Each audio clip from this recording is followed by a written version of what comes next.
2026, not as a technologist, not as a cybersecurity specialist, and certainly not as someone who would pretend that this is my ordinary field of expertise.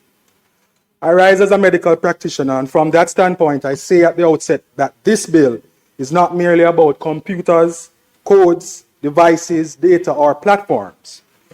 It is about injury, vulnerability, consent, dignity, protection, and trust.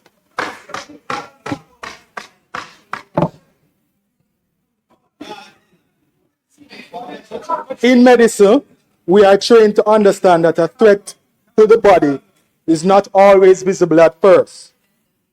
It may enter quietly. It may exploit a weakness. It may spread rapidly. It may mutate. It may attack the most vulnerable first. And if it is not detected, contained, and treated, it can compromise the health of the whole body. Cybercrime behaves in much the same way. It enters through weak passwords, stolen credentials, manipulated trust, false identities, compromised devices, and vulnerable systems. It spreads quickly, it mutates with technology, it hides behind anonymity, it crosses borders without a passport, and very often it injures the person long before the family, the school, the bank, the employer, or the state fully understands the extent of the damage. That is why I see this bill as part of the national immune system we must rebuild around Jamaica's digital life. Mr. President, Jamaica is not debating this bill in theory. We are debating it in a country where banking is digital, business is digital, education is digital, communication is digital, and public services are increasingly digital. Our children learn, play, and socialize online. Our citizens bank, shop, apply, register, communicate, and store information online. Our institutions hold sensitive records online. Our economy is becoming more dependent on digital confidence. The minister in introducing this bill in the other place was correct to observe that Jamaica's daily life is now unavoidably digital and that the harms we face are amplified by social media virality, remote anonymity, cross-border criminal networks, and now artificial intelligence. So the question is not whether Jamaica will become more digital. That is already happening. The real question is whether Jamaica will become digitally safe, digitally mature, and digitally trusted. A nation cannot digitize faster than its people can trust. Digital transformation without digital protection is not progress. It is exposure. Mr. President, one of the errors we sometimes make is to think of cybercrime as harm that remains inside a phone or a computer. But the device is only the medium. The victim is human. A child whose image is circulated without consent does not suffer a virtual wound. A woman whose intimate image is shared for revenge does not suffer virtual humiliation. A young man whose identity is stolen does not suffer a virtual violation. A pensioner whose savings are stolen through online deception does not suffer a virtual loss. A small business whose account is compromised does not face a virtual crisis. These are real injuries suffered by real people. The health evidence should make us pause. The World Health Organization states that globally, 1 in 7 persons aged 10 to 19 experiences a mental disorder, and that depression, anxiety, and behavioral disorders are among the leading causes of illness among adolescents. The World Health Organization also identifies suicide as the third leading cause of death among persons aged 15 to 29. Here in Jamaica, the Ministry of Health and Wellness and UNICEF have treated young mental health as an urgent concern. In 2019, they reported that 42% of attempted suicides treated at hospital were children, and that a U-Report poll indicated that 53% of U reporters had considered suicide. UNICEF Jamaica has also reported that 1 in every 4 Jamaican students has considered suicide. And that is up to 60% of those treated at hospitals for attempted suicides are adolescents and young people under 24. Those figures are sobering. They remind us that a cruel post, a threat, a fabricated image, a leaked photograph, a scam, or a campaign of online humiliation may land on a young person who is already anxious, already struggling, already isolated, already silent. International data also confirms the seriousness of this issue. The World Health Organization Europe reported in 2024 that 15% of adolescents, approximately 1 in 6, had experienced cyberbullying.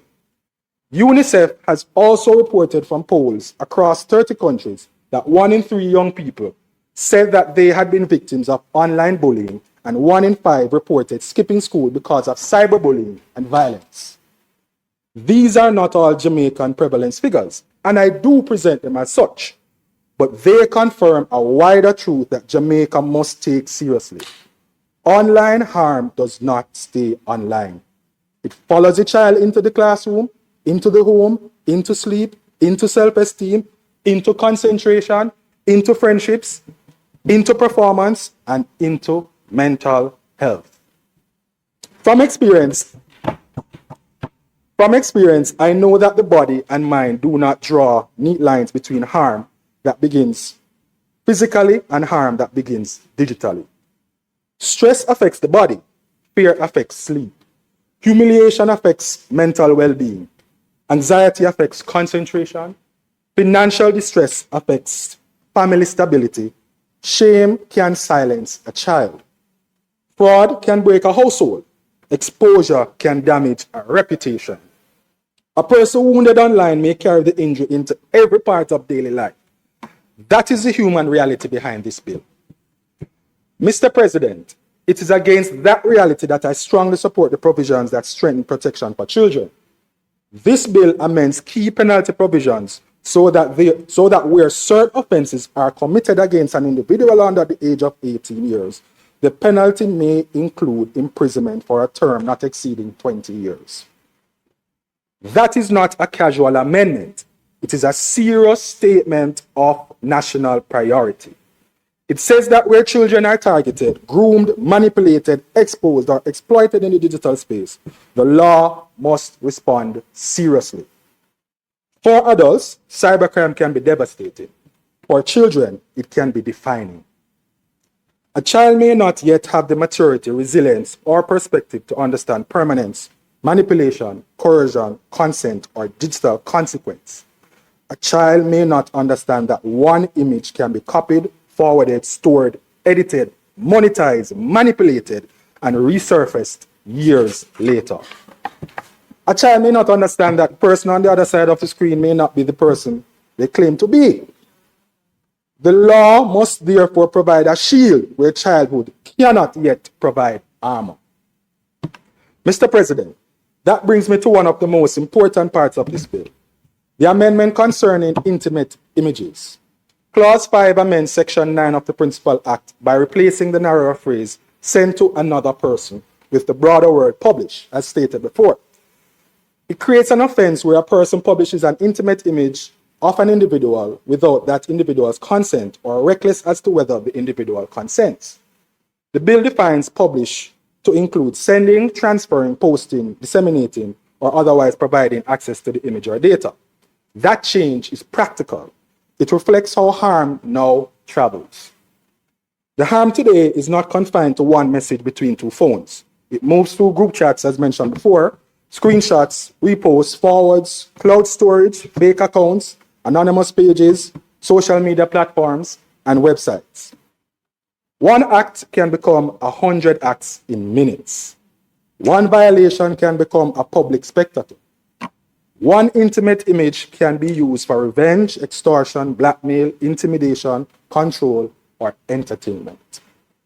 The bill also defines an intimate image as an image depicting sexual activity, nudity, or partial nudity, captured, generated, or created by photography, film, video, or other means.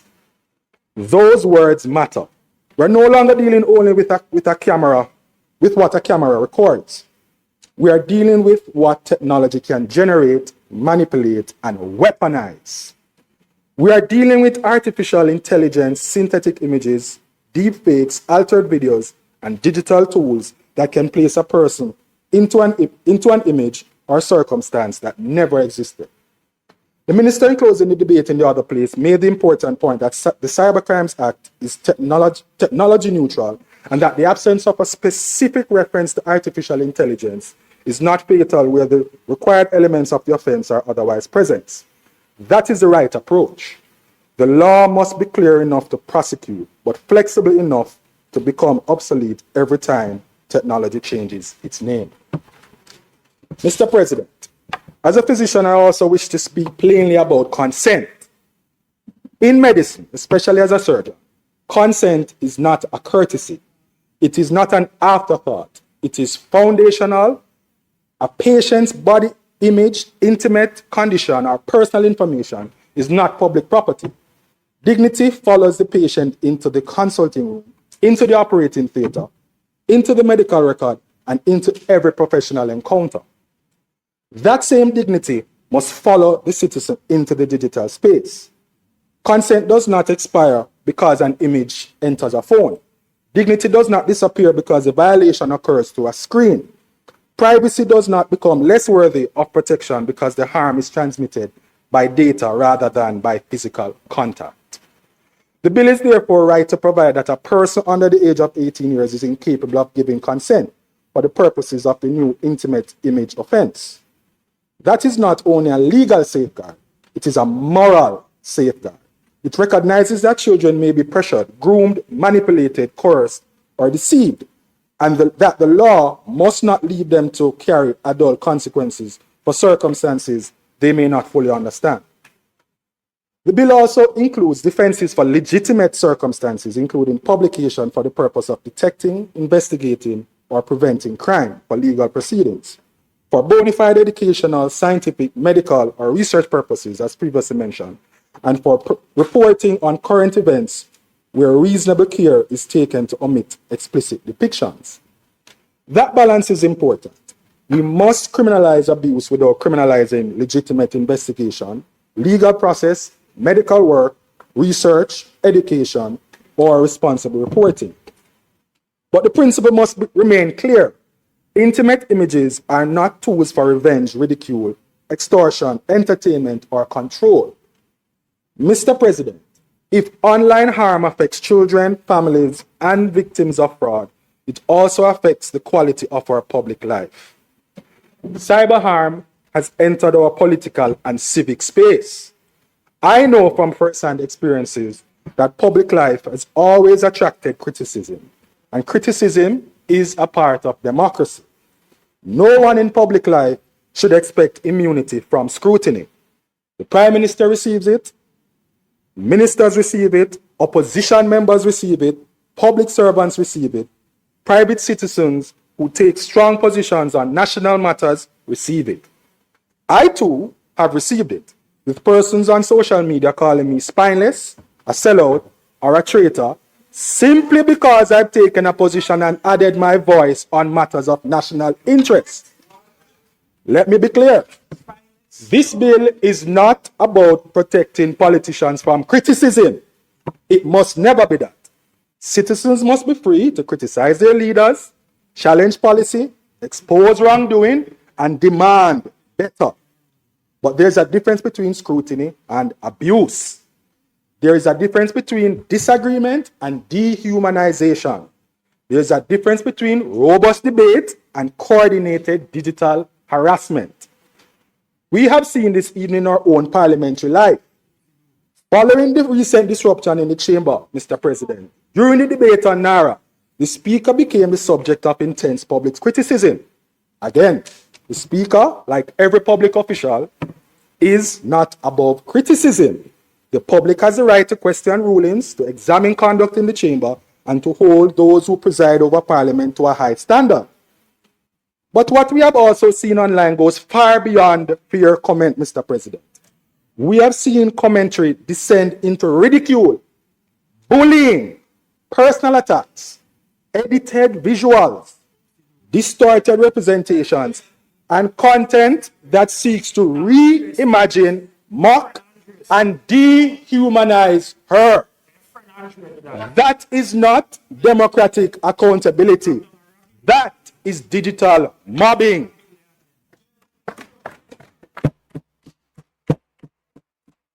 Mr. President, that is cyberbullying dressed up as political commentary. And this is the point I wish to make. If a lady holding one of the highest offices in our parliament can be reduced online to memes, insults, caricatures, and abuse because of how she presided over a difficult sitting, then we must be honest about the culture we are building. Today, it is the speaker. Yesterday, it may have been the prime minister.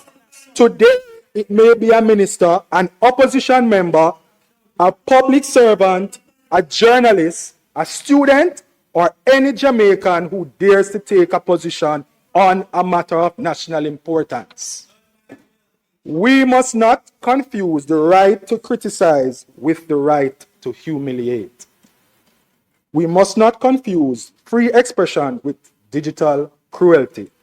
We must not confuse political disagreement with a license to strip another human being of dignity. The chamber is now a digital space, as much as it is a physical one. What happens here is clipped, captioned, edited, exaggerated, and circulated before the sitting is even over. Right, Senator Tomlinson? That reality should sober us all. It places a responsibility on members to conduct ourselves with discipline, and it places a responsibility on citizens, commentators, and political actors not to turn every parliamentary moment into a weapon of abuse. As we anticipate further debate on matters of national importance, such as that bill, I urge all of us inside and outside Parliament to be firm but fair, passionate but responsible, critical but truthful. Let us disagree without destroying. Let us scrutinize without dehumanizing. Let us use the digital space to deepen democracy, not to poison it. Mr. President, just as cyber harm has widened, cybercrime itself has become more organized. It is not always one person acting alone. It may involve organized networks, digital tools, stolen credentials, devices, malware, phishing kits, compromised premises, and persons who facilitate the crime without necessarily being the person who directly contacts the victim. That is why the amendment in Section 10 is important. The bill criminalizes without lawful justification the intentional manufacture, sale, importation, distribution, disclosure, or making available of a computer any key or any other data or device designed or adapted primarily for committing offenses under Sections 3 to 9. It also addresses receiving or possessing such items with intent that they be used for cyber offenses. That is the law going after the supply chain. In medicine, we do not only treat the symptom, we identify the source. We interrupt transmission. We reduce exposure. We prevent recurrence. This bill does something similar. It does not only punish the person who finally presses send or executes the fraud. It targets the tools, data, keys, and devices that make cybercrime easier, faster, and more profitable. That matters in Jamaica. The Jamaica Constabulary Force has reported that in 2022, there were 320 cases of e-fraud, with financial impact of over 120 million and more than 19 million US dollars. In 2023, the number of reports increased to 355, with losses of over 169 million and more than 219,000 US dollars. MOCA has also warned that Jamaica loses billions of dollars annually to cybercrime. Behind those figures are families who may have lost rent money, school fees, medication money, remittances, business capital, or retirement savings. Behind those figures are small businesses that may have lost payroll, supplier confidence, or customer trust. Behind those figures are older persons who may now fear online banking or feel ashamed that they were deceived. The bill also amends Section 11 by inserting revenue and by replacing the narrow word medical with the broader word health. I particularly welcome the shift from medical to health. Health is bigger than a hospital. It includes public health systems, health records, laboratories, pharmacies, emergency response, surveillance, scheduling, referrals, insurance systems, and the infrastructure that allows care to be delivered. An attack on health infrastructure is not merely an IT inconvenience. It can delay care, expose confidential information, disrupt treatment, undermine public confidence, and in serious cases, places lives at risk. Similarly, the inclusion of revenue recognizes that attacks on financial and revenue systems are not minor disruptions. They can affect the functioning of the state, the delivery of services, business confidence, and citizens' trust in digital transactions. The bill also recognizes that cybercrime may be digital, but it often has a physical footprint. It repeals and replaces Section 15 to create an offense where an owner, occupier, or other person responsible for the management of premises knowingly causes or knowingly permits the premises to be used for any purpose that constitutes an offense under the Act. On conviction, the penalty may include a fine of imprisonment for a term not exceeding 15 years. Mr. President, I wish to say a word about the time it sometimes takes for the legislation of this nature to move from review to amendment. There is a tendency in public commentary to assume that if a matter takes time, then someone must be deliberately delaying it.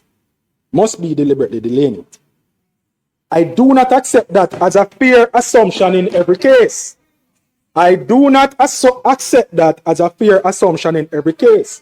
Listen, Joint Select Committees do not perform cosmetic work. They receive submissions, they hear stakeholders, they test policy proposals, they consider rights, enforcement powers, institutional capacity, prosecutorial practicality, and unintended consequences. In an era such as cybercrime, where technology changes quickly and the law must interact with privacy, free expression, criminal procedure, data protection, child protection, and international cooperation, careful deliberation is not a luxury. It is a necessity. The bill's Memorandum of Objects and Reasons records that the Joint Select Committee was established under Section 25 of the Cybercrimes Act to review the Act, and that it reported to the Houses of Parliament in May 2023. The bill is intended to give effect to the decision to amend the Act flowing from the recommendations of that committee. But after a Joint Select Committee reports, the work does not end. The responsible ministry and its technical team must review the recommendations. Policy choices must be made. Drafting instructions must be prepared. The Chief Parliamentary Council must translate policy into workable law. Enforcement agencies must consider implementation. Cabinet processes must be satisfied. The bill must be settled for tabling. So yes, we must move faster where we can. Technology will not wait on Parliament. But we must also be careful not to mistake responsible legislative work for unwillingness to act. It is certainly not a case of the government trying to stall its own progress. It is the reality that serious lawmaking takes time, particularly when the law must be strong enough to protect victims, clear enough to guide citizens, precise enough to support prosecutors, practical enough for investigations, and fair enough to withstand constitutional scrutiny. A rush cyber law can create loopholes. A careless cyber law can violate rights. An imprecise cyber law can frustrate prosecutors. A poorly implemented cyber law can collapse in court.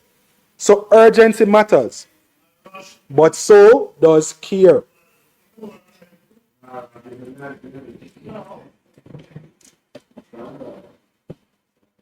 Mr. President, I'm careful not to overstate what this bill does. We're far from legislating for everything that technology can now do.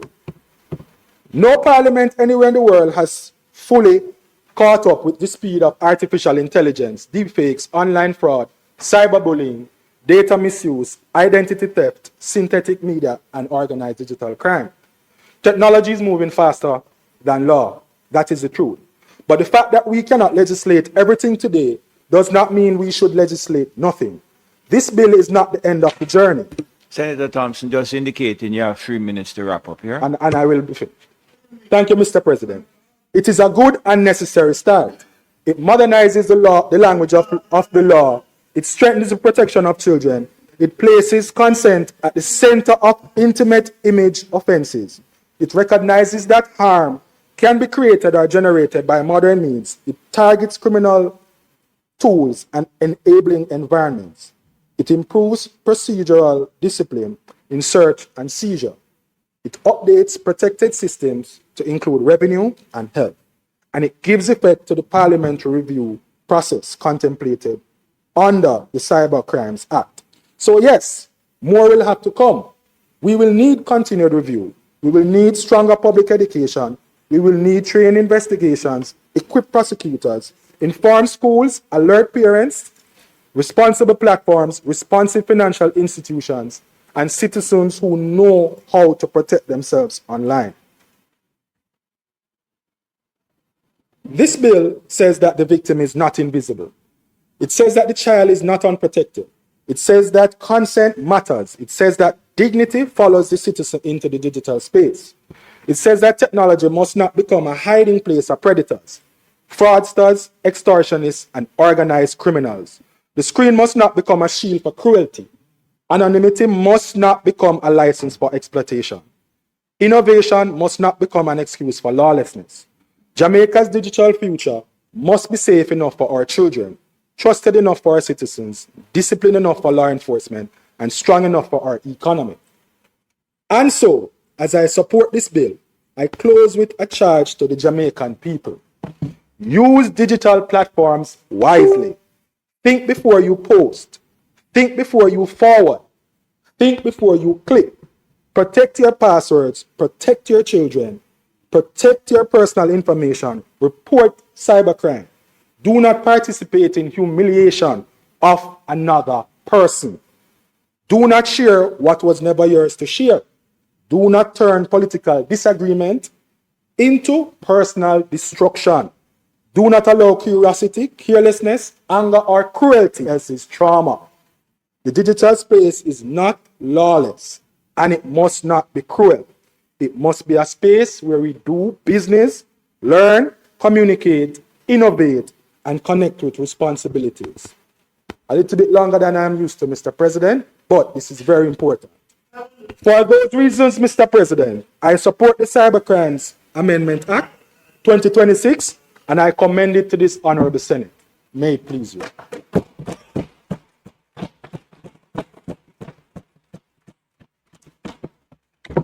Thank you, Senator Thompson.